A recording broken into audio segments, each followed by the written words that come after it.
DeSclafani, I'd be fine with playing at 7,900. They're in San Francisco against Colorado, so I'm not as worried since it's not in Coors. He already handled this team easily once already this year, earlier in the year, so I could see myself looking at him if I was playing, more than 2 or 3 lineups. I could definitely see myself playing a DeSclafani lineup. I love Buster Posey. I'm glad to hear DC, it's his favorite play on the slate because he's the first guy that kind of stuck off the page. Jared Walsh against Jordan Lyles, I could go to at 4.3. I think for the most part, shortstop's going to be a spend-up spot for me. I could see myself just going right to Corey Seager, 5,100.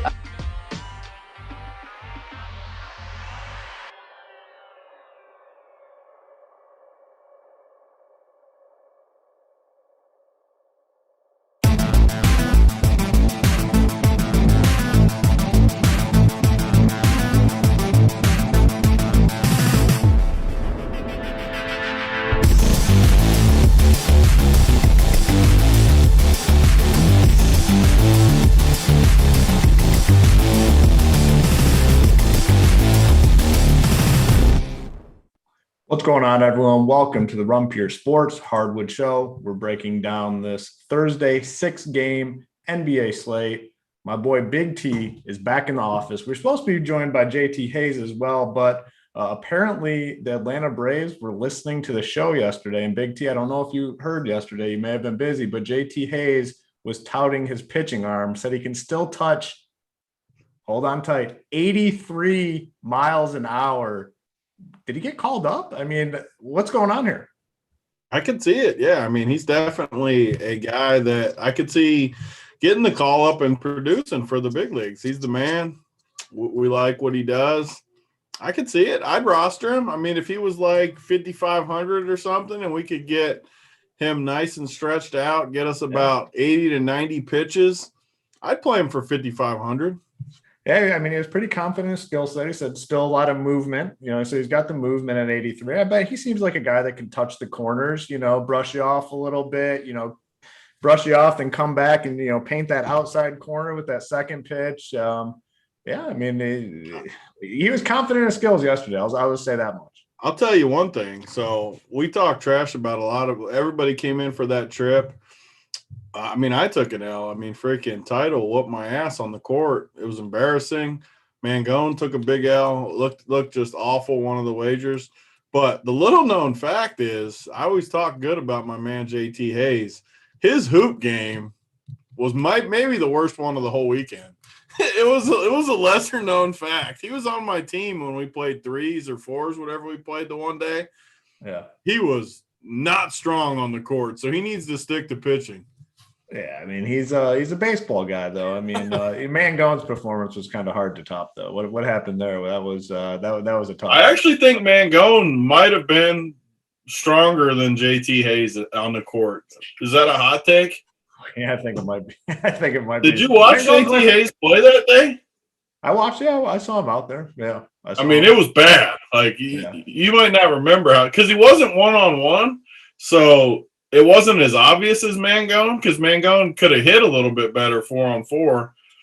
He was pretty bad in the old. Yeah, Uncle T's back in the chat. All right, Uncle T, you're making a massive mistake right now. He's in the chat. Uncle T's saying Uncle T took Hoop's cheese on the poker table. Uncle T, yes, Hoop lost money on the poker table. I have fully admitted that. Do we have to go back to the cornhole game again? Because I don't want to do that. I really don't want to bring up the cornhole game again because me and Big T, I tried telling the story. I think we were on with Holden. They made fun of us. Cut me off and did not let me finish the story. We can go back and talk. Honestly, we've got a 2-man booth. We got six games. Uncle T, if you want to come on, feel free to join in. We can tell everyone the story. The poker game, I got smacked around. Snyder took all my money. And Uncle T probably got some of it. But in the cornhole pits where men are made, Uncle T melted down. So yes, I'm taking the L on the poker table, but I'm taking the big W on the cornhole pits. And I'd say the premier matchup of the entire weekend was when me and Big T beat Big T Senior and one of Big T's brothers. So it was a fun weekend. Yes, I lost in poker, but I was one of the champions in the cornhole pits. He said, not afraid of your corn game. Oh, man. Uncle T just didn't learn his lesson. It's hurtful when you teach someone a lesson. Like, okay, you admitted Title took you down in basketball. You admitted. You got to admit it when you take the L. Refusing to take the L. He said he's not afraid of my cornhole game. I mean, any thoughts? I mean, I don't want to get stuck in the middle of it because Uncle T gets sad sometimes, but he did leave. I mean, he was definitely upset when the cornhole took place. We don't need to go into full details, but he was definitely not happy with Hoop. Yeah. We can just leave it as that. And I honestly, I can't remember because there's so many people rooting against you and I for some reason. I mean, I think we're, considering the group that was at your house, I'd say we're more on the likable end. A lot of people like us at this event. There must have been some people backstabbing us because we had people, against us the whole game. It was like a 10-man rooting set. It was like the Cameron Crazies at Duke. They were jumping up and down behind Hoop. Yeah. And our only guy, I'll give Mangone credit, he came down from the bleachers to pull for us. He said he's got our back in the flip-flops. They were making fun of his flip-flops. He didn't care, though. He said, you can make fun of the flip-flops all you want because I'm on the winning team. Winning team, losing team, he told them. He was on the winning team, and we got the job done for Mangone. Yeah. I got to give Mangone credit because, there's probably, 30, 40 people at your house, and it seemed like literally the entire population at your house was rooting against us. Oh yeah. Mangone came down and he said, you know what? I'm supporting my boys. He's like, I got their back. And honestly, when he came down, that's kind of when the momentum started to swing a little bit. It kind of turned because all the momentum was against us for a while. Mangone gets in the mix in his it was like probably mid-40s, got his sandals on, shorts on. Mid-40s. Did you just say he's mid-40s? It was chilly out, right? I thought you meant his age. No. Mid-40s. I'm saying it was like mid-40s. Oh yeah, it was definitely not like hot. It was definitely a little chilly out there. Yeah, it was chilly. He had the flip-flops on. He had the gym shorts, and he just came down to support his boys. So we definitely got it done for sure. Yeah. So yesterday, Big T is finally back in the office. If you haven't watched the shows for a while, Big T was on the road for 2 weeks, still doing shows, but not in his comfortable environment. Returns to the office yesterday or the day before. Yesterday was really the first full day where you were in the swing of things of the full office. And what do you know? The Rumpier Sports team just goes on to produce some huge winners last. I mean, the office, I might have to make another trip up there. I'm telling you, because it really turned around, success for myself. And I want to feel it again. Like I said, yesterday, we tons of success. Why don't you go ahead and talk to the people about what transpired last night in NBA? Yeah, I mean, we had, I don't know what I forget what the member's name, Shep Jeff or something. What was the member that Shep Jeff 12? Yeah, Shep Jeff 12, 60K on FanDuel. I think I ended up getting like 9th, but a couple other members too. A member was in 8th, a member was in 10th, a member was in 12th. It was Shep Jeff was in 13th too, as I see the screenshot. Basically, it was just right back to the circle jerk from Run Pure where everyone's up top. It came down to it. Jokic, Lonzo Ball, and MPJ, like we talked about on the show yesterday. We talked about Campazzo a ton on the show. I mean, everyone knows. I even said it on the show. I'm a Nuggets slappy. So sometimes you can't listen to me about the Nuggets stuff because I like them. But Campazzo is underpriced. We said it on both shows. I went on the Up to Lock too after that. Talked him up there. That was who Shep Jeff had. The key player to the slate really was, besides obviously Lonzo and Jokic and those guys, was Campazzo, though, because he went for like 47 fantasy points or something. And he was obviously low owned because for whatever reason, people don't think the Nuggets are going to be able to play without Jamal. You were one of the first people, too, when I talked to Hoop. Said, don't be so quick to count out the Nuggets. They still got Jokic. One of the good things with Jamal and Barton and Monte going down is they play everything through Jokic even more and through MPJ. So I'm still super high on the Nuggets. Yeah. I keep saying it. They crushed again yesterday. And on the show yesterday, yet another freaking winner. It gets old picking winners on these shows. I feel like Hoop hitting 70%. I mean, the Wizards again, though. How in the world were the Lakers favored over the Wizards? I will never understand. Another easy winner to the victory circle yesterday. You love it. Yeah, it's something that you absolutely love to see. Just continue to produce winners, and the whole team we're kind of on the same guys, and obviously the results showed for themselves as so many of our members had big nights, and obviously the biggest one was Shep Jeff taking down that more than 62,000. He had, I just saw all his teams basically cash. So big night for him, along with a lot of other members that had some smaller wins as well. The Nuggets thing real quick. I mean, we've done these shows for years now, and I've been a Nuggets hater. I just think Malone's an idiot. But he's kind of changed his way a little bit. And the Jamal thing, yes, it's obviously not optimal to lose Jamal Murray, but what does Jamal Murray do that they really need? They need him to obviously score. Besides that, that's literally all he has to do is be a scorer. Well, they have other guys that can kind of fill that role. I mean, Porter Jr. is stepping up. I mean, he immediately has stepped up into a massive scoring role. He's phenomenal. And you watch him, I don't want to be biased or anything, but he has one of the best just pure strokes in the NBA. When he shoots it, even when he misses, it's very close. It's a very close miss. He is so accurate with his shots. His misses are just so tiny. A lot of them just go right in. And then when Will Barton comes back, he can score as well. So he'll be able to pick it up a notch and score. I don't know. I think they're still very live to win the whole thing. I really do. I mean, Jokic is obviously with Jamal out. Obviously, Jokic is going to have the ball in his hands a ton, but with Jamal out, he's going to get that a little bit more too, which is when they're at their best. I really do think the Nuggets are in good shape still moving forward. And a lot of question marks this year. I mean, are the Lakers going to be able to round into form? Are they going to have enough time to round into form? They could have a tough first round matchup. I mean, we'll see. So it'll be interesting. I still have some interest in the Clippers as well. I think they have a chance with when they get all their guys back, but it's going to be fun. Curious to see how this play-in thing works as well, because they said they're going to do it moving forward too, right? Not just this year.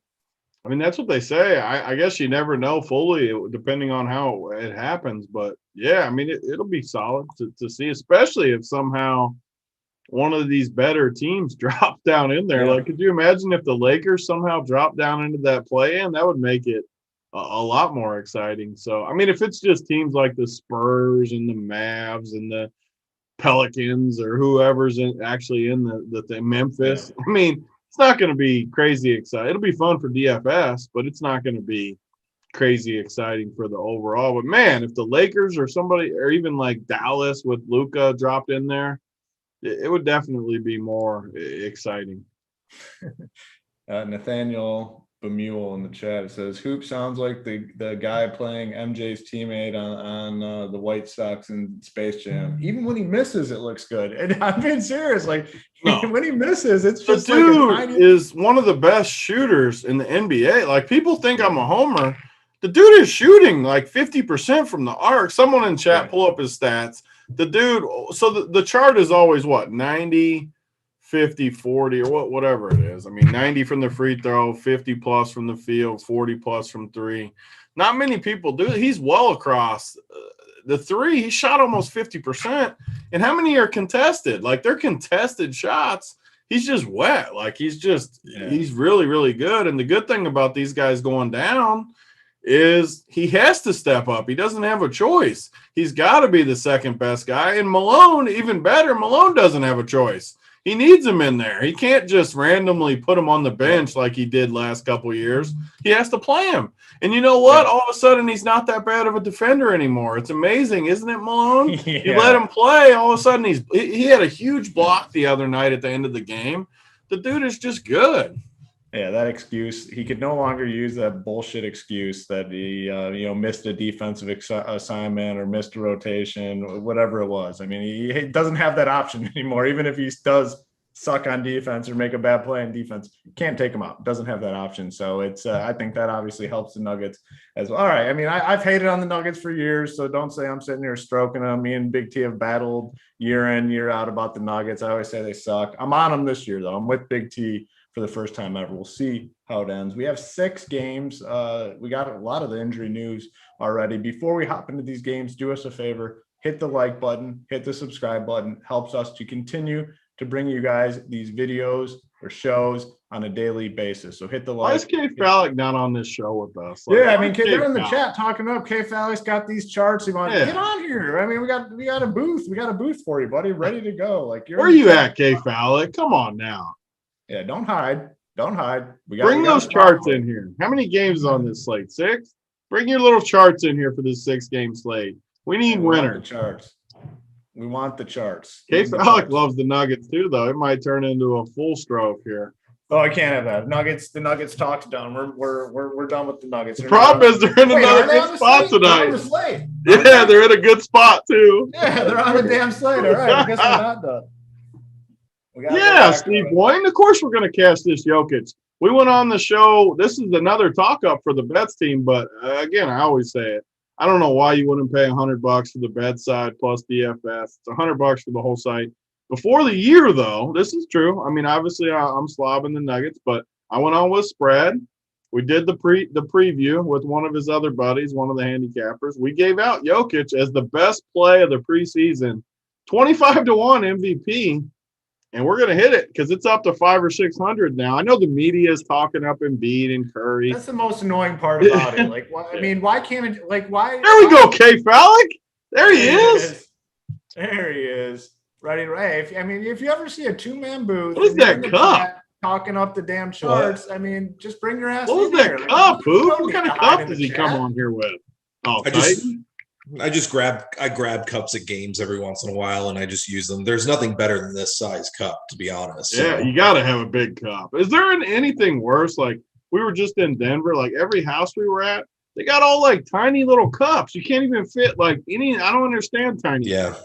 Get the big Yeti. Get big ass cups like those hoops behind Hoop's head back there. Nice big broad cups, and that's just how you do it. I will say, when we were at Big T's house, I was making drinks. I had the little cups, and I was sucking them down. They were going down good, and I saw Big T had a big old mug going. He had one of the big Yetis. I was like, man, I said, let me get a Big T special. So what does Big T do? He goes in, gives me a big mug, fills me up some ice, and makes me a drink, and it was tasty. So I appreciate that. Yeah, well, the ice. I think the ice has become my most important part of it. Is that for the holiday I got for my Jewish holiday of Hanukkah, I received a what I call rabbit shit ice, the pellet ice that you get at Sonic. You got one of those in the house? My in-laws bought me a machine that makes that pellet ice. I mean, how rich is K Phallic? And that is, you got a freaking ice maker in your house? What a life! I mean, what a life! What a life! Go spend a couple hundred and get that happening. I mean, I want to be K Phallic when I grow up. All right, let's talk about the slate. If you're going to have me on here, we're going to actually talk about the slate. I mean, we saw you whining in the chat already. Like, there's a lot of there's a lot of revenge. I'm trying to take care of Hector. In the chat right now is freaking Uncle T. I mean, he's still talking crap, and I don't want to have to go there again. But I mean, I put him in his place once, and I'll do it again. Like, he's still chirping in there. The good news is y'all were jerking off on each other so much that we just got the important news of the Indiana Pacers. That's because we're patient. We know how to play the slate. We knew we were waiting on the news. We didn't want to, hop in. What was the news? Goga's out again, and so is Jeremy Lamb. You were waiting on that news? Well, that was the last big piece. It's the only news that you're waiting for on this slate, pretty much. So Big T doesn't know. He doesn't look at the slate. It's on the show. I literally don't know who even plays yet until I look.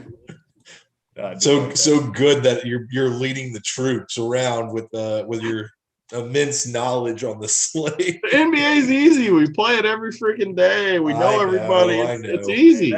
That's the honesty you're going to get here. You're not going to get us coming on and you get these other dudes. I've already done 10 and a half hours of research on this 6-game slate, and man, there's some real gems that stick out. I can't wait to talk. Like, you're not getting that crap. You're 10 and a half hours. We're putting in 75 hours of research this week for NFL. You get the dudes in the NFL that people are, paying. I've been grinding 89 and a half hours of NFL leading into Sunday, man. He's like, if anyone knows this slate, it's me. Like, these people are just out of their damn mind. Like, you get Big T, you get Hoop. I'm with Big T. I mean, I looked at the injury report because I got to lead the way here. But outside of that, I don't know who the hell's playing each other. I'm kidding, guys. All I know is the revenge narratives that are in play because Hector reminds me every day. So that's all I got, and I'm ready for those. Good. There's some big revenge. I love revenge situations too. Who's leading the way? What's the main revenge spot? What are the top revenge spots we're looking at? Well, honestly, you got Wiggins and D'Lo going against each other after their trade. You have Karis LeVert back in Brooklyn, but then as I've been joking, the most important one is PJ Tucker is going against Houston, and so is Rodion Kurucs, and don't forget about DJ Wilson going back to playing Milwaukee. Man, that sounds like some extreme revenge tonight. Woo. I don't even know who Rodion Kurucs plays for. Milwaukee. That's okay. Let's talk. Has he even played? No, I'm kidding. Okay, not even in the damn rotation. All right, we will hop into the slate. Before we do so, one last thing to tilt K Falik. I know he wants to come on and talk basketball. RPS Heater 25 gets you 25% off your first payment at Run Pure Sports. It has to be a monthly package. And like we always talk about on here, our site's a little bit different than the other sites where we're not charging once, these new sports start up. It's one price for everything on the site. $80 gets you everything for DFS. $100 gets you DFS and bets. Got to give a lot of credit to the bets team. They're grinding their ass off and producing winners. So definitely sample out the package that includes both. It's RPS Heater 25. Everything on the site, one price. We're not going to charge you when the new sports start up like the competitors out there. So let's hop in to this slate. The first game, a ton of news. The Mavericks, Pistons, 212.5 total. Dallas still favored by 7.5. Let's talk about the news on the Dallas side. Luka and Dorian Finney-Smith both labeled as doubtful. Obviously, the Luka news kind of changes the entire slate. I mean, it's funny. You look at this game here this morning before we get the Luka news, and obviously Kyrie's going to be out too, but the Pistons were the team that would most likely end up being very popular because they're out without a ton of guys as well. No Corey Joseph, no Mason Plumlee, Dennis Smith Jr. out, Wayne Ellington out, Jeremy Grant out, Rodney McGruder also out. So this was the team that looked like it was going to be very popular and everyone would go to for value. Then you get the Luka news. Now Dallas kind of becomes the forefront of the team that we're looking at. You get the Kyrie news as well. You're going to see a ton of ownership between Dallas and Brooklyn. That Brooklyn game we'll talk about next, but specifically on the Dallas side, Porzingis is back, but guys like Jalen Brunson, big boost. Josh Richardson expected to play. He's only 4.6K on DK. He should be pretty popular tonight. Trey Burke coming off the bench has been playing really, really well. He's only 3.1K, 28 minutes, 31 minutes, 35 fantasy points, 21 fantasy points. He's a guy that I have some interest in. Pistons side, I think, is interesting, though. I think you can still go to some of these guys like Killian Hayes, maybe Josh Jackson. The ownership is going to be much, much lower on the Pistons, though, now because of these other situations that I talked about. Isaiah Stewart, the price is up there at 6K, but man, he's shown the big time upside lately. So let's go to Big T first. Talk to me here about this Dallas-Detroit game. I mean, I hate these two teams so much. Dallas has to be my least favorite team when Luka's out. Like, everybody becomes chalky, and I just feel like these guys are fine. Like, I think Jalen Brunson gets 27 fantasy points or 28 fantasy points, which is good. Like, I'm not saying it's not. It's the conversation we've had all year long on these shows. Like, in cash, I get why people are just going to play plays like this. But Dallas plays so many dudes, you never know when some random guy is going to play a ton of minutes. JJ Redick, who knows? Maybe it'll be JJ Redick night tonight or something. You just don't. Dallas just plays it. Carlisle does this. It's what he does. I do think these guys will be fine. I mean, Tim Hardaway Jr.'s had a few smash spots the last week and just sucked. I mean, 24, 19. I mean, he just doesn't do anything. I look at these guys, and I'm glad they're going to be popular. At the same time, I mean, I get it. Like, I completely get it why people are going to play them. I just if I land on one of them, maybe I could put one of them in there, but I'm not going to force them in as much. I'm going to probably fade this game a lot more than other people will. Detroit, similarly, I like Isaiah Stewart, but he's up to 6K. I mean, that's not overly cheap. I mean, you're going to need him to get, like we always talk about, these mid-range guys. I want him in the 40s. And I don't know. He could. He definitely could get in the 40s. But I don't know. Killian Hayes, 44. You still got these other guards like Frank Jackson. I know he's treating me well. Saban Lee at times gets minutes. Diallo. They just have so many dudes. I don't know. Like, these plays are fine. But if they're going to get ownership, I think I might lean on the fade a little bit here. Kind of like with Chetty last night.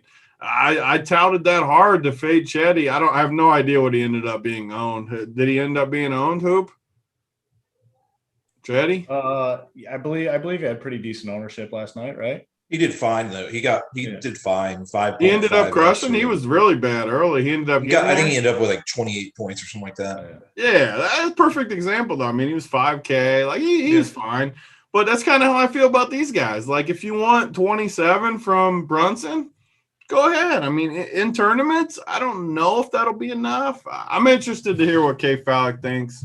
He probably likes him more than me because the charts definitely point towards these guys, but we'll see. All right. Well, K. Fallick, what did the charts say about this Dallas Detroit game? So the last time that Luka was out and Porzingis was in, Kristaps put up 28 shots and played 38 minutes. So if you think that he's healthy enough to play the full minutes and the game stays close, I could see Porzingis smashing potentially. He just took over the game. He took all the usage. Game before that, he had a ton of usage as well. The one thing that so in regards to Dallas, I agree that the plays are going to, when it comes to guards, you don't know what you're getting. You're going to get a lot of just spread out usage potentially and spread out plays. Porzingis is your only big man. And so I think that he's definitely in play for that reason, depending on what type of style he plays tonight and whether he gets full run. The question is who's going to take the minutes for DFS? And I don't really know the answer to that because you could have guys, I don't see them playing Tim Hardaway and Josh Richardson and Jalen Brunson at the same time, for example. So I think that they may play Josh Green or Nicola Melli some of those minutes, and then you're into a point where what are they gonna that gives with Kleber on the court as well as many minutes as he plays. It could make Porzingis more viable in that way. But again, the Mavericks have a lot of players still, even though they're missing Luka, which is their guy. The question is, where does this all go? And I'm not convinced it goes to one specific person, like Tony said. On the Detroit side, again, they have a good number of players. And the decision that you have to make is a guy like Killian Hayes or Frank Jackson, Diallo, is their run going to be enough to hit value? One guy that always interests me in these spots that I'm interested in regularly is Sadiq Bey. But my one concern with Bey is Josh Jackson, but I think Bey is going to get his 30-ish minutes of run and should be somewhat of a primary player in regards to shooting. But I was looking at Tyler Cook, but Tyler Cook I don't think is in play because Seku's back. If Sekou wasn't playing, then Tyler Cook would get 30 minutes. So it's a lot of just like I have not come to the conclusion that they're the plays that I want to make, but there are a ton of plays in play for both teams as you start to try to fill in those last couple pieces. So back to Dallas, you got Kristaps, you have all of those small guys, and then on Detroit, Isaiah Stewart is a good play, even though he's 6K. And then you have your regular, the usage guys, Josh Jackson, Sadiq Bey, Killian Hayes, Diallo, even Frank Jackson. Yeah, I mean, the guy that I like quite a bit is Trey Burke. They've been using him a lot more the last 2 games, and that's with Luka. They're going to need his scoring. These other guys are so damn inconsistent. Josh Richardson, Tim Hardaway Jr. I mean, I agree with what Big T said. Like, I don't love these pieces. Like, I think their team, it's underperformed this year, their team as a whole, and a lot of it is because Josh Richardson, Tim Hardaway, even Brunson to some extent, Porzingis as well, they're just inconsistent. With Trey Burke, you know, he's a guy that can go out there and just get buckets. He can straight up go out there and score. They're going to need that even against the shitty Pistons team. They're going to need somebody to just come out and score. If these guys, if Hardaway Jr. starts out slow, Richardson, Brunson, they're going to go right to Trey Burke, and he's going to have the green light to chuck. So I really like Trey Burke. It's like 3.1K. Can definitely do a lot. So he's probably my favorite here. The Pistons guys, just to wrap this up, I think some are interesting for like tournament. Josh Jackson has the upside. I don't mind the Sadiq Bey call. Killian Hayes. I wouldn't go overboard here though, but yeah, Trey Burke's definitely my favorite from this game. All right, move on. One more thing, just because this is just how I work when you guys are talking, and stuff just goes through my head that maybe I hadn't thought of as you guys are talking. I mean, Dallas has to win. They're in the 6th seed. They don't want to go to the play-in. I mean, they need to win. So I probably should have a little bit more interest in a guy like Porzingis, like Kay Fallick was saying. He's their number 1 dude. He's got a ton of shots in the past. What I struggle with, and this is honestly one of my big leaks, when I hate a guy like Porzingis, I just struggle to play him. Like, I really struggle. But the flip side of that is I think it's a leak, and if it's a good spot like tonight, I probably should have interest in Porzingis tonight, because if he's going to shoot the ball, whatever Kay Fallick said, 28 times the last time, he's going to smash in this spot because they need to win. He could easily get you 50 or 60 fantasy points tonight. I think I need more interest in Porzingis, and I love the Trey Burke call. I mean, he's 3,100. We talk every single day on these shows. Guys that are 3K. Yesterday, the chat was going nuts about freaking Wanamaker. Oh, Wanamaker, not the chat. Yeah, like, the night's over. My 3K guys got 0. He ends up with 10 fantasy points. Okay, well, he was on a ton of winners, and our boy Shep that won FanDuel shipped with the dude at 9 points. So stop tilting all freaking first quarter about if Trey Burke's at 0 at halftime, don't freaking tilt. I don't want to hear it. Like, Trey Burke's a good play. I don't care what he does. He's 3,100. That's by far the toughest part of this this industry, the tilt stuff. But like you said, I mean, it's easy with these cheap guys. I mean, just keep your expectations low. We've seen it time and time again where you can have a cheap guy underperform and still be fine. You got to realize when a cheap guy underperforms, it's a lot easier for the rest of your team to overcome that. When a cheap guy gets you 9, you're just looking for 15 extra fantasy points somewhere, 12 to 15 extra fantasy points. That's easy in this day and age with the superstars, which if you're playing these cheap guys that suck, you're obviously getting up to the superstars. Very easy for those guys to overcome the 12 to 15 fantasy points. So tilting the cheap guys, you can tilt the expensive guys. When the expensive guys suck, tilt away. You're still not allowed to first half tilt. Like the other night, that's an example though. People were tilting the shit out of Westbrook. The dude has come through for us for 2 straight months. You're not allowed to tilt him if he has 1 bad game. You're just not allowed. Like, the dude has built up credit. Like, if you got good credit at the bank and you have 1 month where maybe you don't get as much revenue in or something, they're not going to come banging your door down for 1 bad month. You're not allowed to tilt Westbrook. Hey, all that matters when it comes to Westbrook, T, he got his legs back. That's all that matters. He has the legs back. Nothing else matters but those legs being back.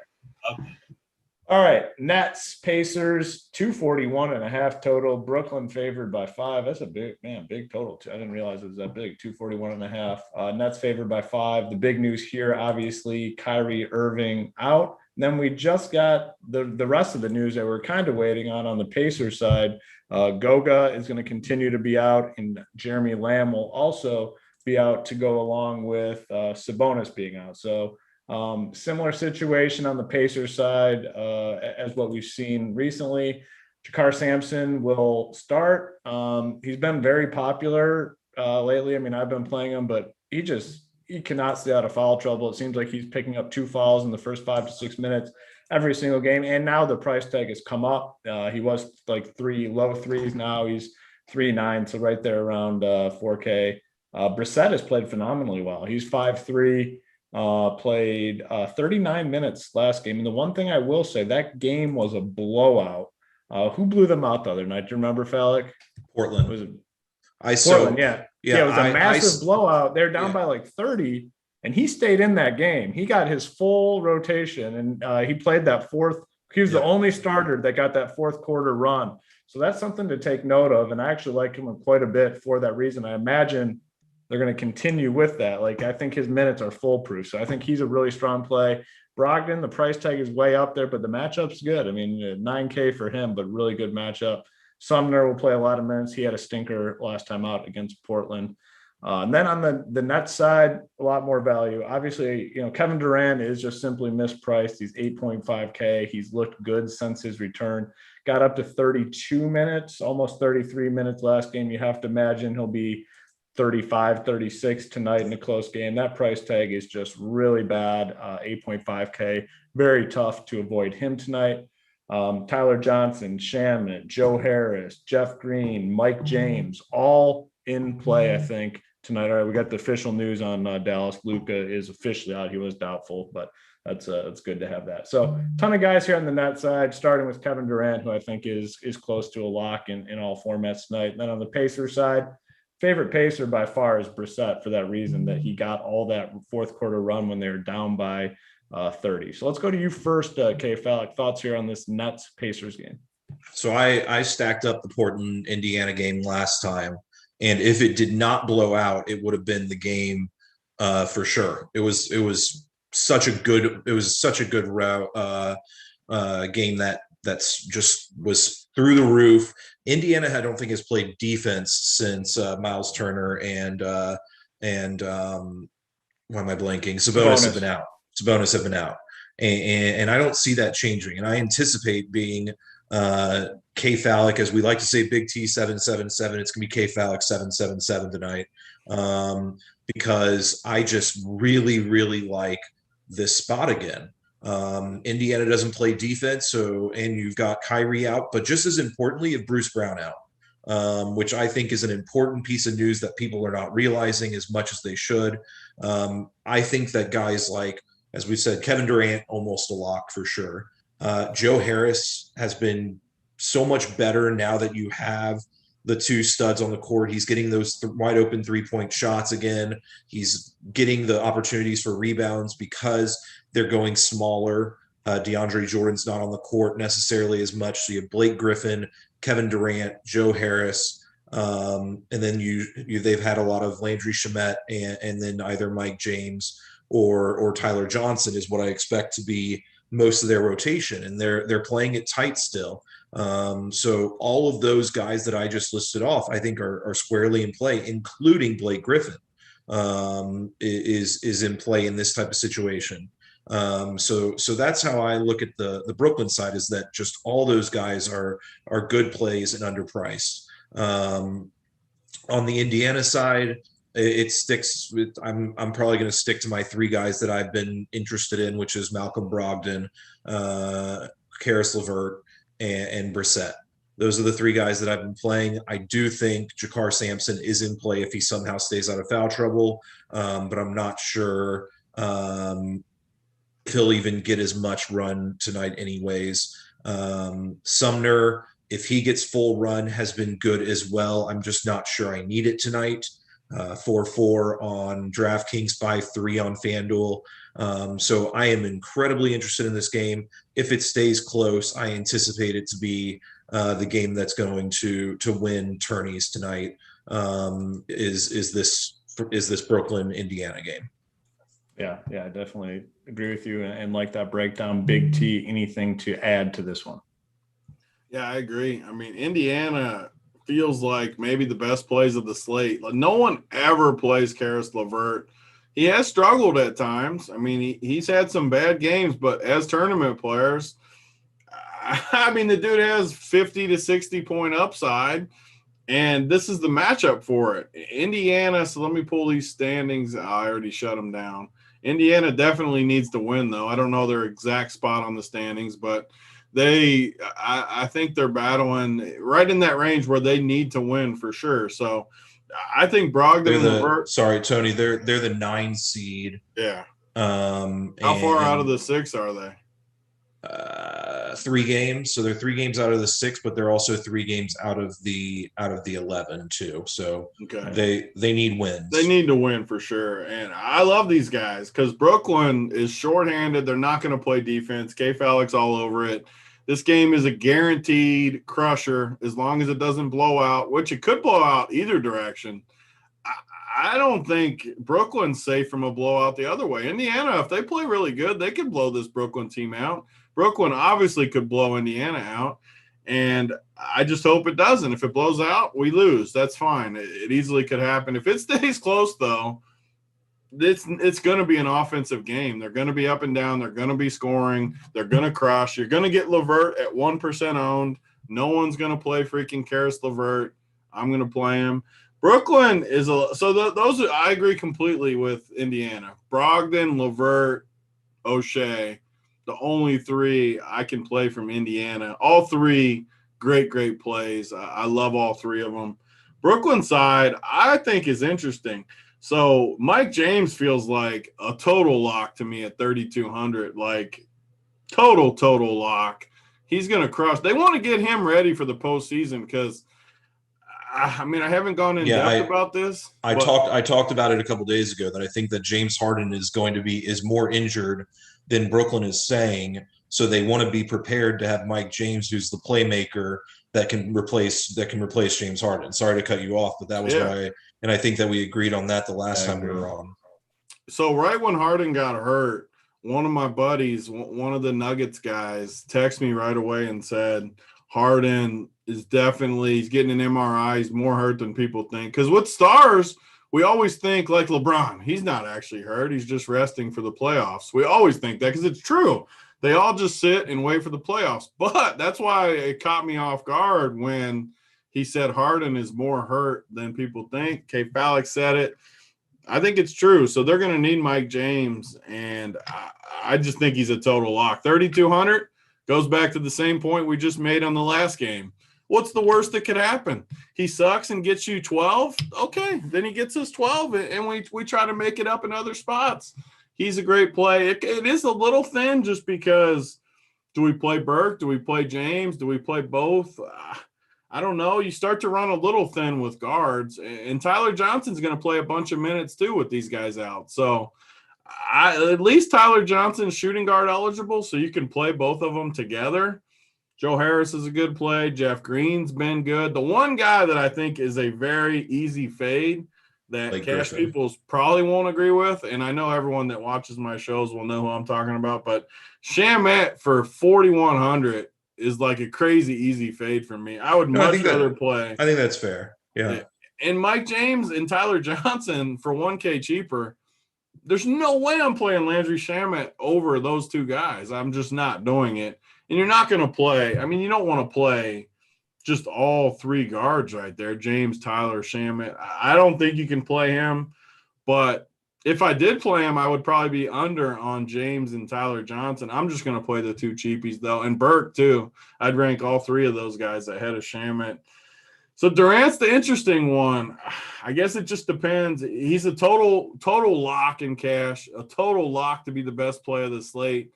It's kind of one of those things where I wouldn't hate it if you faded him and take a stance like maybe they're just going to kind of get him to feed everyone else and kind of get other guys going because they don't need to win like other teams do.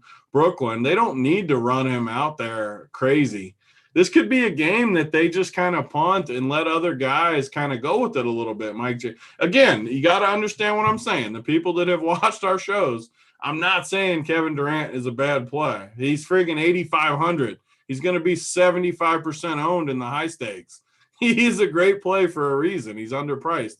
But the flip side of that is if you guess right and they do kind of limit him a little bit tonight just because of the spot, and say he gets 45, which is a good game. There's nothing wrong with 45. That's not going to beat you, though, and it could get you some leverage in a different spot. So I'll probably play him. I mean, that's just full disclosure. I usually play these guys knowing that my roster construction will be different in other spots. But if you're someone that doesn't like that, I wouldn't totally hate a Durant fade.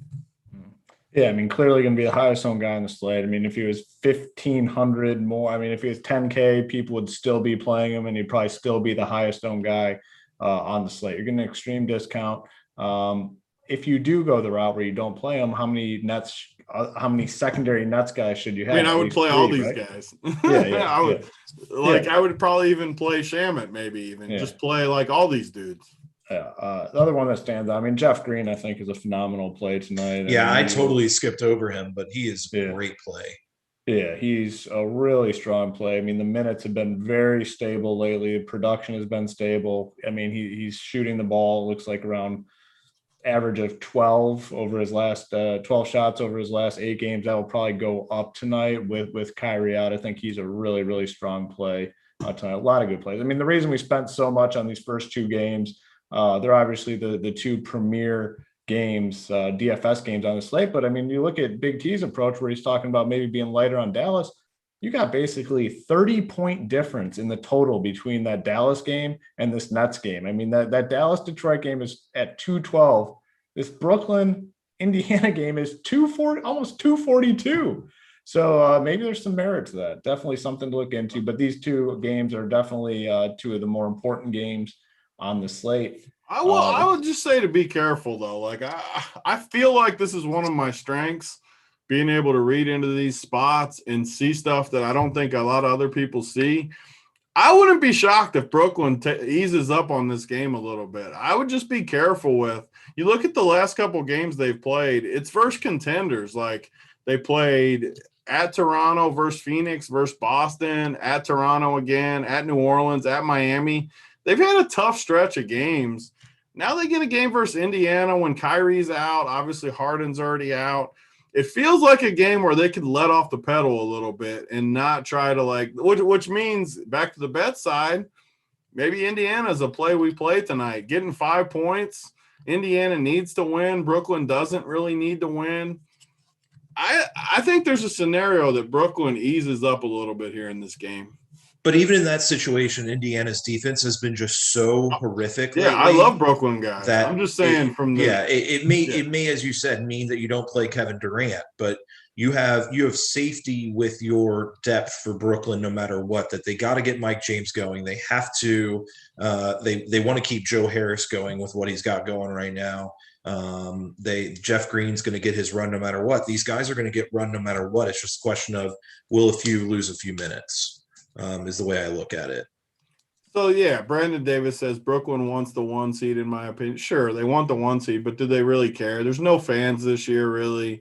Sure, they want the 1. I'm not saying they don't want the 1, but are they going to really sell out to get the 1 like a normal year?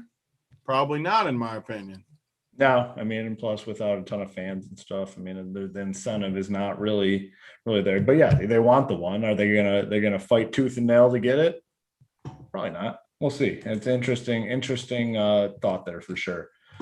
Bucks, Rockets, 234 total. Bucks favored by 13.5 in this game. Clear mismatch here, obviously, between these 2 teams. I mean, Rockets are pretty much a dead team at this point in the season.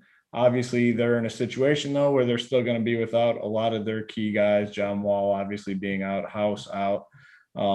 The problem is you start looking at this and the price tags are pretty elevated on these Rockets guys, despite the fact that they're going to play quite a few minutes here. I mean, Wood is 8.2. I mean, that's reasonable. He can go out there and get it done. Olynyk 6.9, 7K for Porter Jr. For me, I'm leaning towards just fading this game. I mean, this is a game where the Bucks, if they want, they can go out there and probably finish it in the first half. Do they do it? I don't know. We'll see. But I am going to probably invest $0 in this game, to be honest with you. So I'm off this one. It's a 6-game slate. I'm kind of looking at it as a 5-game slate. Big T, any interest for you here in this Bucks Rockets game? No, I agree. Houston's prices look high. I mean, if this game somehow stayed close, I think some of these guys could crush, but on this slate, we have really, really good plays in other spots. I'm not going to try to guess on Houston. I mean, K. Fallick is a lot more comfortable with Houston than me. He could probably break it down even further. But for me, I mean, I'm just going to fade this game. I don't really – it's a 13-point spread. It's a team like Houston that you just don't fully know what they're going to do. If I was going to play anyone, it would be the cheaper guys like DJ Wilson. I think he could get a little bit of a revenge spot like K. Fallick shaking his head. You'd love DJ Wilson like 2 weeks ago. Yeah, I joke about DJ Wilson. So let me there are three guys in play for me for the Rockets, and two of them are site dependent. So first of all, Kevin Porter Jr. is going to be in play for you on FanDuel. He's 5.6K. Yeah. So you have to consider Kevin Porter Jr. on FanDuel. On DK, I think Kelly Olynyk is in play. He's 6.9K. On FanDuel, he's 8.1. Kelly O is now FanDuel has Olynyk at 8.1K. Yeah. Andy's the center on there, I'm guessing. Wild times. Yes. Wow. Yeah. I didn't see that one. So, and he's now power forward eligible on DK again, which is nice as well. So he's in play because the offense is revolving around him. That's where the offense is going through. If you're a game log guy, you can look at his last three: 47, 49, 49. The third guy that's in play for me personally is KJ Martin. And he would be the guy that I think will get run no matter what tonight. Specifically because House is out. So if you look at that game on 4/24, he played 42 minutes. Obviously, we were down to 7 guys. We being the Rockets were down to 7 guys that night, so he played every single minute he could handle pretty much. But even so, around those games, you see 29, 23, and 21. KJ Martin got all – I was at that game in Denver. Yeah. He got all the scrub run when it was like a 25, 30-point game. Yeah. He still only got 30. Yeah. No, it's still a tough play. But it has to interest you at least if you think he's going to get 30 minutes, which I personally do think he's going to get 30 minutes tonight. I don't know how he could play better than that, though, and he only got 30 fantasy points. Like, that had to be his total ceiling. But yeah, so those are the only 3 guys that interest me. DJ Wilson does not interest me unless you are just 100% planning for the scrub run. On the Milwaukee side, there's nobody I can play on this slate for Milwaukee. So, all right, if you haven't done so already, please do us a favor, hit the like button, hit the subscribe button. Helps us to continue to bring you guys these videos and shows on a regular basis. Like, subscribe. Also wanted to remind you guys that we have that partnership going with SuperDraft. If you go to SuperDraft and use promo code RUNPURE, you get a deposit match up to $100 on your first deposit. In addition to the partnership, we have added a section in the core plays tab on our website for SuperDraft specific plays. It will be at the bottom of the core play. So head on over to SuperDraft, promo code RUNPURE, up to $100 deposit match on your first deposit. Next game, Warriors, Timberwolves, 234 total. Golden State favored by 4.5 in this game. The injury news here, Kelly Oubre is doubtful. Kent Bazemore obviously back and will be in the starting lineup. No Damian Lee still, and then no Eric Pascal as well. On the Timberwolves side, nothing significant from the injury standpoint. We've seen D'Angelo Russell's minutes continue to increase. He's played right around 30 in the last 4 games. So I think you can kind of anticipate him to maybe even be a little higher in that 32-minute range. I mean, this is a game that is gettable basically for the Timberwolves. They're only 4.5-point underdogs here. I think we could see Russell play a little bit more. I actually like him in this matchup. Revenge narrative. You talked about the revenge spots, K-Fallick. This is another one of those. Karl Anthony Towns, I think, is one of the better spends on the slate. I think we see a competitive game here. So I kind of like some of these guys. On the Warrior side, we have Steph Curry as a spend. I think you can go there on the slate. On FanDuel especially, 9.6K on FanDuel, really good price tag for him. DK 10-3, I think he's still in the conversation. Kent Bazemore will be a very popular play. He's only 3.9K on DK. I think a lot of people will go to him. Andrew Wiggins, the opposite revenge spot of D'Angelo Russell. So maybe you look to him in tournaments Let's go to you first, K. Fallick. What are your overall thoughts here on this Warriors Timberwolves game? So I'm trying to figure out where the Kelly Oubre minutes go, and do they just throw Kent Bazemore right back into the fire? I don't have a ton of interest in this game, to be honest. I would have interest if they would give Karl Anthony Towns more than his 35 minutes lately. I always love picking on Golden State with centers, but they are just not giving him the minutes that he needs to smash. And if I'm playing 10K for a guy, I want 60-point upside, and I don't what he's going back to the Big T world of the last 1, 2, 3, 4, 5, 7 games. He's gotten 66-1, and otherwise he's gotten less than 50. So it's a tough play solely because he's not getting the run and the usage, because D'Angelo Russell's taking the usage and Anthony Edwards is. D'Angelo Russell has to be in play for many reasons, but number one is he's getting a ton of usage.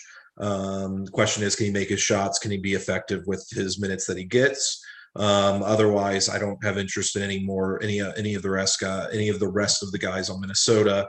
And then, as I was saying on Golden State, the minutes are compact.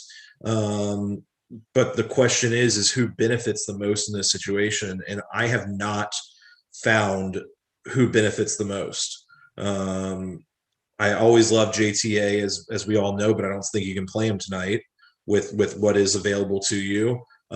Steph Curry's always in play if you think he goes off, and past that, Draymond can always be in play as well, but I don't think he is the play tonight. I think that Minnesota plays big enough that he is not in play, in my opinion. And then Wiggins, I have minimal interest in because I don't think he has upside either. Yeah, I mean, Wiggins is always a frustrating DFS roster, regardless of the spot situation, injury situation. He is one of the more tilting guys to roster in NBA DFS. Big T, what are your thoughts here on this Warriors Timberwolves game?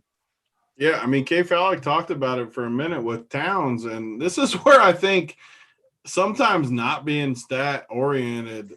I know Hoop's kind of like me too, K. Fallick in a way too, but like I don't understand why this is the wrong way to think about it. Like Cat for the last 2 weeks is always projected for 56, 57 at these projection sites. I know this is simple-minded when I say it, but I click on his box scores. 47, 39, 46, 43, 30, 40. Why is he projected where he is when he never gets there? He's got one game above that projection, and maybe I'm wrong. I'm not claiming to be the smartest dude in the world or even close to it. I'm just not. I know basketball and I know sports and stuff like that, but I don't know. I don't get it. I don't understand how he could be projected for 57 when he never gets there. Yeah, I think a lot of these projection sites use some really long-term stuff, and they don't adjust for current situation. So they're looking at, Karl Anthony Towns and his, usage statistics, whatever it may be, over the course of 3 years instead of the current situation. But I agree with what you're saying. Why is he continuing to project way up there, but he's never hitting that projection? And honestly, I know a ton of people. I mean, I've known Hoop for 6-7 years, K. Fallick for 4 years. I always do better towards the playoffs and in the playoffs, maybe because of this exact reason. I look at Cat. How am I going to play Cat over Jokic when Jokic gets 70 every night, 60, 50, 70? He's on the upper end of the projection. Yeah, he's slightly more expensive.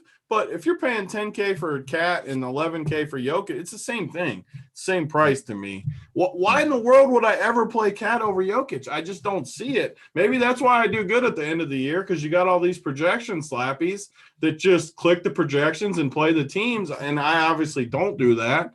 I just don't get it with people like Cat. The only guy in this game, to circle back, that I have a little interest is D'Lo.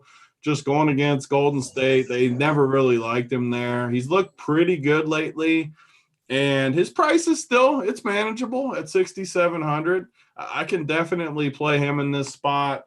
I'm not going to play Chalk Bazemore. He might beat me. He just went for 50 the other day, I see. But I'm just not a Bazemore guy. I'm not going to That was not a couple days ago. It was a little while ago. Last week. Was it? He's been out. So Denver World. Just say during my time in Denver. I just clicked his box score and it said he's been out for a few games. The box score was wrong. No, it was right, but that was just like 8 days ago. He was out. He was out for a few days, and you just his last game, whenever his last game was. He put up that's still fine. Yeah, we're still using that for sure. He went off. Got his legs back. He got his legs back. Yeah, he took the time off. It's 8 days off. He got his legs back. He's going back to back 50. I mean, it's simple. All right, yeah. So, I agree with the Towns thing. I mean, it's he's going to have ownership, though. I mean, I think a lot of people will take the price discount and just play him. So it's going to be interesting to see what happens there. What was your thoughts on Curry? You like Steph tonight? I think he's fine, but like we talked about all those guards. This is one of those slates where you got all those cheap guards, and we got good other position players. Like just so let me pull up forward real quick. So say we play those cheap. You play the cheap guards, which I think you should. You look at forwards, you got Durant and Giannis and Zion and Porzingis and guys like that, MPJ, who you can spend up at forward. I really don't see a reason to pay up for a guard tonight like Curry. It's fine. He could go off. He could, but it's just roster construction. If these cheap guards all get 25 to 30 for min price, it's going to be tough to win with Curry. Yeah, I think that's a very, very strong point. All right, 2 more games. Do us that favor, hit the like, hit the subscribe. At the end, we'll go through. You get the charts play. I mean, if you haven't hit the like button yet, I mean, the charts play at the end, charts play of the day. You get the workbench play of the day, and you get the Forex play of the day as well. So 3 premier plays, all for the price of nothing at the end of the show. So all we ask is like and subscribe. All right, 2 more games. We got the Raptors. We got the Nuggets, 217.5 total. Denver favored by 4.5 in this game. And we got some news here. Obviously, no Fred VanVleet, no Gary Trent Jr., no Chris Boucher. And I guess we'll throw in Paul Watson. Not that it really matters, but he is out for the Raptors. On the Nuggets side, still the same guys. Monte Morris out, Will Barton out. They had listed Porter Jr. questionable early in the day for some reason, but he is now probable he's going to play.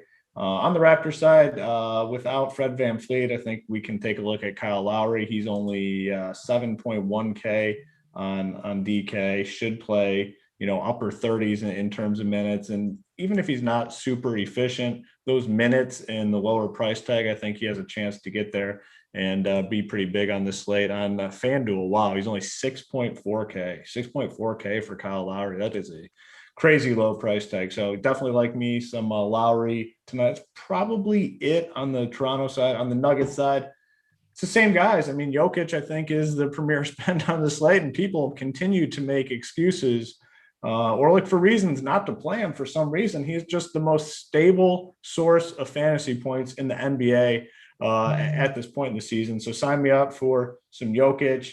Campazzo, I think, is interesting. I mean, coming off the big game, I don't know what it will do for his ownership, but he's been steady in terms of fantasy production.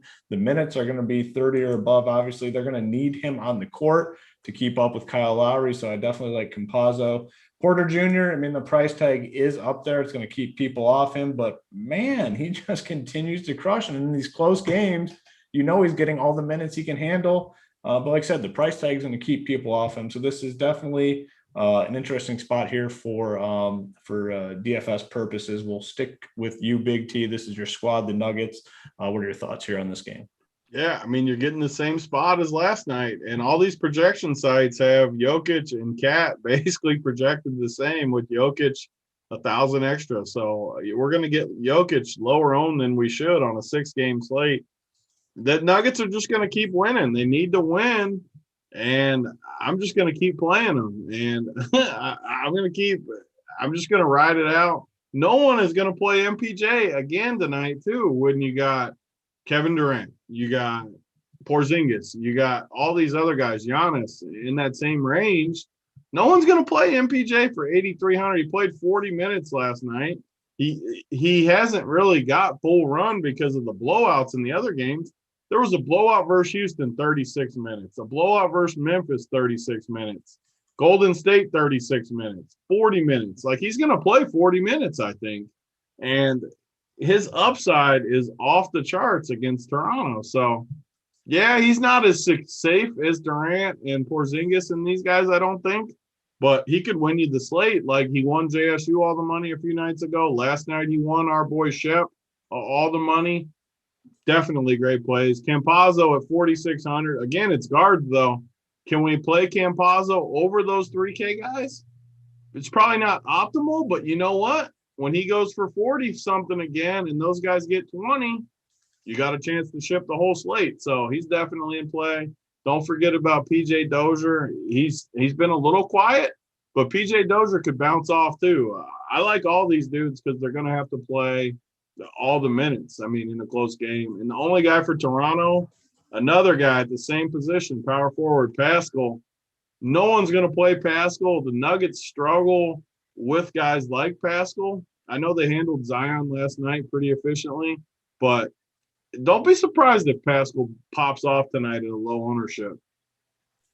Look, the dude in the chat can't touch MPJ at 8,300. Why not? He's crushed the last 2 weeks at 8,300. Yeah, he's exceeded quote unquote value in all four of his last, all of his last 4 games, and just playing as many minutes as he can handle. It's the combination you want for DFS, but like the ownership is going to be low because people are still hesitant to pay 8.3. Obviously, you got Durant, and I mean, you can work the positions obviously on DK and basically get whatever you want, but you have Durant right there, $200 away from MPJ. A lot of people just play him over MPJ. K. Fallick, thoughts here on this game? So, yeah, I think the first question that you have to ask yourself is, does this game stay close? And if you think the game stays close, if you put a checkbox there, then this game is another game that is very much in play for stacking purposes, if you want to look at it that way, or just even grabbing a few plays.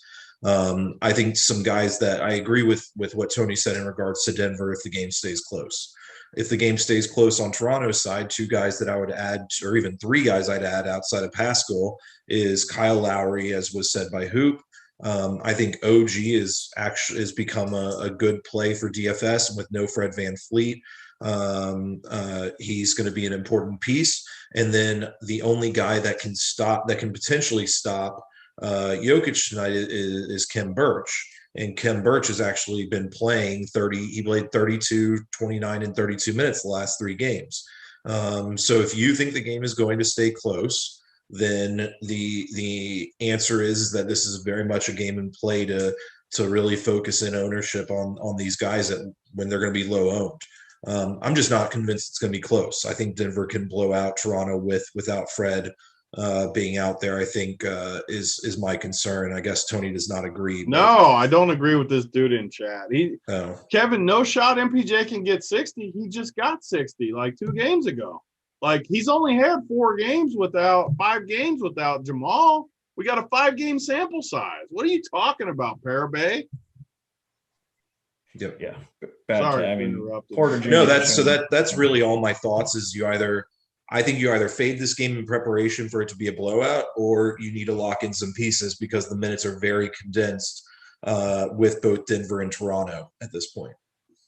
Yeah, it's a really good point. I mean, if the game stays close, I mean, a majority of the guys playing here are going to approach 40 minutes. And there's nothing worse than fading a close competitive game where the core pieces, and by core pieces, I mean the guys that people are going to roster in DFS, play 40 minutes and you have no exposure. It's a very painful / hurtful feeling. So fade with caution here. I mean, tons of upside. The spread indicates the game will stay close. I mean, it's only 4.5 point spread. So I just don't know if it's right. Do you think it's right without Fred VanVleet? I mean, if I'm betting on this, I'd definitely bet on the Nuggets. I mean, there's no way I'm taking Toronto plus the 4.5 or 5 or whatever it is. I'd definitely bet on the Nuggets, but yeah, I don't know. We'll see. We'll definitely see. Last game on the slate. After us, I wanted to mention we have JSU, Holden, Final Countdown taking you up to lock. That's part of the premium product at Run Pure Sports. They do a great job of breaking down the final news pieces of the slate. They take you all the way to lock as part of the premium product. If you use that code DFS Heater 25, you'll get a 25% discount on your first payment at Run Pure Sports. Has to be a monthly package though. Last game here, Pelicans Thunder, 231 total. Pelicans favored by 9 in this game. Back-to-back here for the Pelicans. No Steven Adams, though, and that's pretty significant. Willie Hernan-Gomez, I know, is one of Big T's boys. He will be in the DFS conversation tonight. He should start. He's only 4.1K on DK, so definitely a option there to consider. What's his price on FanDuel? He is they got him up a little bit on FanDuel, 4.9K. So obviously a better play on DK than on FanDuel. On the Thunder side, kind of crowded situation. I mean, they actually don't have any significant. I mean, the same guys that have been out are still out, but you need more than that because they actually have a pretty deep roster. I'm not playing any Thunder today. I'll keep it simple with you. The only guy I have interest in this game is going to be Willie Hernan-Gomez, more so on DK opposed to FanDuel. K Fallick, what are your thoughts here? No, I agree. I think that the decision you have to make is, do you play Willie Hernan-Gomez? New Orleans actually has a lot of guys as well now. I think Lonzo Ball is a fade. I don't know how you can play Brandon Ingram over guys like MPJ, Kevin Durant, etc. I don't know how you pay 9.8 for Zion. And it's just everything else just falls into place. So the question for me is, do you play Willie Hernan-Gomez? On OKC, not only do they play with their same rotation, they've now added some guy named Gabriel Deck. Don't know who he is, don't know what he does. They keep pulling bodies out of like nowhere. But it's just another guy, and just tells me to just stay away from OKC even more. I don't see why you want to touch this team at all, personally. So. Yeah, I mean, I think it's the easiest team to fade on the slate. Come on, Big T, tell us that you're stacking up this game. Give it to us. I'm not stacking OKC. I hate I'm predictable. Like, I like the same dudes, hate the same dudes. Like, it's just I don't even know who I would play for. I guess Dort would be the one guy I would maybe play, but he's 6,500. I don't want to pay 6,500 for Dort. All these slates at the end of the year, I mean, we've done this for 7 years now. This time of year, it's almost impossible not to just play the 3K guys we like with the stud that we like, and it just kind of goes together. It's tough to pay 6,500 for Dort at a guard. We already talked about the guards. You got the 3 guys I love, the 2 Nets guys and Burke for Dallas. That's 3 guards. I'm not paying 6,500 for freaking Dort at a guard. If Dort was a small forward or something, maybe we could talk, because it kind of falls into that range a little bit, but it's just, some things are just easy. I mean, Zion at 98, literally no scenario I would ever pay that. I mean, you got all those good plays at forward, no chance I'm paying 98. I mean, some fades are just easy. Even in tournaments, even playing 150 teams, like, you don't get there playing guys like that. Willie, though, I'm definitely playing Willie. I mean, well, I shouldn't say definitely, because I don't know roster construction with the cheap guys. But I think Willie gets you low 30s to mid 30s. If that's enough to make your team, then I think it's good. I don't know if it'll be enough tonight, because I haven't run teams yet. With all the value and with the studs, maybe 30 is not enough. I know we make fun of the Crane joke, 38X or whatever. But I honestly don't know until I run my teams if he'll fit. I do think for 4.1K, he's going to get you in the 30s, though. So, yeah, if that works, then I think he's the play. If it doesn't, then he probably won't be. And I think the fact that it's a back-to-back helps him as well. I mean, not that he was at any risk of like not playing decent minutes. These guys are tilting me about this MPJ thing. He's only got 1 over 50. He's only got a 5-game freaking sample without Jamal. So this is the difference. When I say that about guys, he's 8,300. Every game since Jamal is in the 40s with a 60. That is called hitting your projection. I don't understand what I'm missing. Like, I don't. He's got a 5-game sample without Jamal. It's not a full sample. Nothing's the same as it is right now. He's playing 40 minutes a night. What do you got? What is the chat freaking talking about? I don't know what more you could ask for. I mean, he looks great out there. He's producing. He's playing a ton of minutes. The minutes are not at any risk of disappearing. The scoring part of the offense is essentially like going through him. Obviously, Jokic controls the ball more than anyone, but if they need a bucket, like, he's the guy they're going to, because he's going to be the best scorer on the court. It's playing phenomenally well. I don't know how you could knock him with upside and tons of so Barton got hurt in the Golden State game. They've hit a 3 games. It wasn't even a 5-game sample, a 3-game sample with MPJ in his current role. 3 games. I'm going to start being the chart guy like K. Fallick. Where's my MPJ chart? Give me the freaking MPJ chart. You got for us. Yeah. All right. Let's hop into the plays. Like I said, JSU and Holden are waiting. They're going to hop on as soon as we're done here. Holden, don't blame me for being late. It was the 30 minutes spent on talking about cornhole. So it was not that's important stuff. That is very important stuff. I mean, that's it's got to be covered. And the last time me and Big T tried talking about it, Holden cut us off and we couldn't finish the story. And it was a great story. We were leading up to the climactic point in the story and he just like squashed it. And me and Big T are sitting here like, what the hell? Like, what was that all about? I mean, it was the main point of the story. I don't even think he was listening to the beginning point and just basically moved on. So it was very hurtful. But let's get into the plays of the day here. Before we do that, do us a favor, like button, subscribe, helps us out. But we'll go to the plays of the day. First one is going to be the K. Fallick charts play of the day. Who do you got for us? I'm going to be very simple. I was surprised by ownership. I'm going with Jacoby Brissett's cousin, Oshai. He's projected, it looks like, for sub 15%. I can see him playing 35 minutes. As we said, he's safe. He's pretty much the only big they have except for Jakar Sampson. They're going to need him. Brooklyn plays a fast-paced, doesn't play defense. So Shai Brissett at 5.3 on DK. Not going to be the FanDuel play of the day. I'm just giving it as a DK play of the day at 5.3K. Love Brissett. And like I said, those minutes he played in that blowout too. So you kind of have to imagine that his minutes are foolproof and no game script will really get him off those minutes. So I love that call. All right. Next is going to be the 4X play of the day brought to you by myself. Hoop. We're going with going back to that first game. It's going to be Trey Burke. I love Trey Burke tonight. I hope he comes off the bench. If he starts, I think he ends up being popular. But Trey Burke off the bench, 3.1K. I think he is a phenomenal play tonight with a ton of upside here with Luke out. Lastly, go to Big T Thursday night workbench play of the day. Who do you got for us?